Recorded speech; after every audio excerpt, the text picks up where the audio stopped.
Yeah, so I think what that does is, and where we do them a lot, is when clients have kind of gotten caught in one state and they're like, oh, like, wow, that was a really big pain in the butt to fix 8 years worth of issues in California.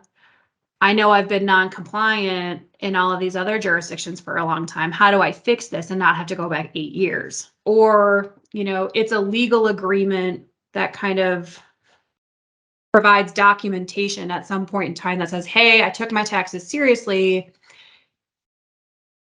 I'm good now with Arizona.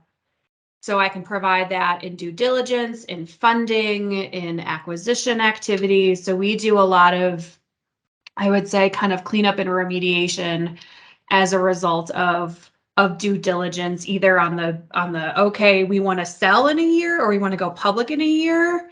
And we know we have this past that's bad and murky, or they got bought. And as part of this, they had this giant escrow for what they weren't doing. And then we're fixing them, post acquisition so that their new buyer doesn't have to, and they still get to control their narrative, which is another part that, you get to come to the state with your facts, with your circumstances, with your taxability decisions, and present your case to the state and get that buy off working directly with an agent versus either on an audit where things can be a little bit more combative. There's a little less capacity and a little less friendly on kind of the reactive side versus the proactive side.